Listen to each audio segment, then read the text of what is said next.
everybody, welcome back to Highwayman Trucking and My Way on the Highway. I want to admit one of my own personal fails here in this video. Happened last week, caused a lighting nightmare basically on my trailer. It wasn't too bad, but it was my fault. I just did a video that talked about load securement, so if you haven't seen that, check that out because it'll talk about, putting your buckles on your straps and where to do it and so forth. But one thing I did, and I never do it, is you can see if you look down here, anyhow, over here I have a light, and I never put the buckles over the lights, but every once in a while you have a piece of load that's just kind of temperamental and you almost have to cover a light. Now the problem is when I buckled under there, there's wiring for that light, and I always try to feel with my hands where it's at and whatnot, and then the strap would go up. Well, what I did is somehow I pinched that wire, and I'll show you the clips on pictures I took of what happened under there, but that was a nightmare.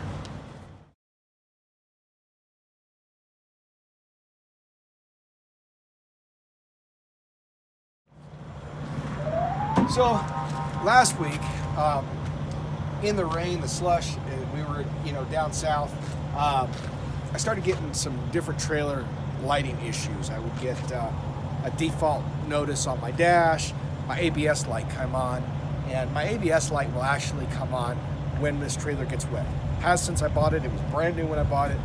It gets wet, the sensors get wet, ABS light comes on. I don't pay it any attention. In fact, it was on this morning and went off. ABS still works, nothing like that. It's just a finicky sensor. So when we were in Houston, I go to get out after dropping my load, and freaking trailer lights are all off. Well, most of them were off.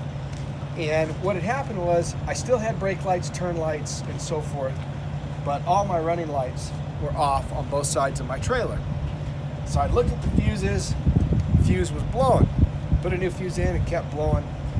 I kind of looked around and tried to figure it out myself, and I was in a mood. It was one of those things, I dropped off, I wanted to get a load, and I couldn't get a load because I couldn't get my lights working, and it just kind of ticked me off. And I'm not the most mechanically inclined, so I kind of just get pissed off, and then I took it to a shop. So we get over to TA, and it's like going to be a 4-hour, 5-hour wait, they tell me.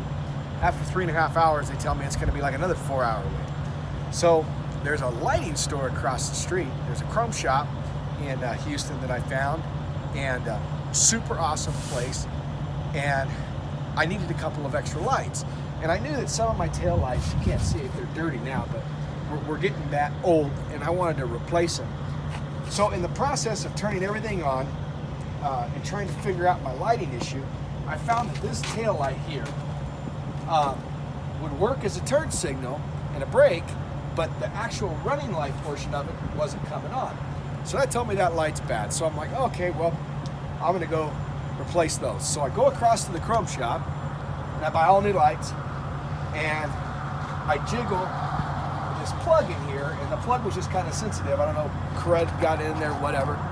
And I saw a flicker on my trailer. I'm like, that's weird. So I replaced them all, everything was good. And I'm like, I better check all those little lights, each individual light. And sure enough, on the other side, I took some pictures of it. I'll show you right here. That metal buckle that I just talked about had basically broken a wire, and that had shorted out and melted that light, and it was just a nightmare. And that was what the whole problem was of my lights not working. So I fixed that, went back over to the light shop, bought a bunch more of these little lights to replace a few and have some extras. Found a second portion in that same side that was kind of funky and worn pretty thin. So I replaced those two, everything worked. The moral of the story is, know your trailer, take your time, be patient. It's not always the end of the world. I get really mad when things don't go the way that I want them sometimes. And my wife's like, just take your time, electrical's easy, you just gotta go, Now, I will say this, I bought this trailer brand new, so I know what's been done to it, what hasn't been done to it. I don't ever jerry rig any electrical things on this truck. If I can't fix it. I mean, if I might have to do a quick fix on the side of the road, I get that. But as soon as I can, I'm going to stop, get the proper connectors, and get everything in there correctly so that everything is plug and play. I do not want to be splicing wires and have electrical tape going everywhere. And because, you know, when you're in elements like this, they'll get wet, and then you're going to have more trouble. But I just wanted to admit that I messed up by putting, you know, the buckle right over that light, and it just shifted in there. And you'll see the pictures. It's just, it shorted it out, opened the wiring up, what have you, shorted it out, caused a nightmare. So, you know, I wanted to admit my fault, first of all, but I also want you to learn from my mistakes. And I want to learn from yours. And that, you know, that's why we're all out here. That's why we're doing what we're doing. So hopefully somebody doesn't make that mistake and have to fix that problem just like I did. If you like the video, please subscribe. Want to be notified of future, ring the bell. And let's get some dialogue going. Throw me some questions, things you want to see, and let's discuss some different content. And have a great day. We'll see you on the highway.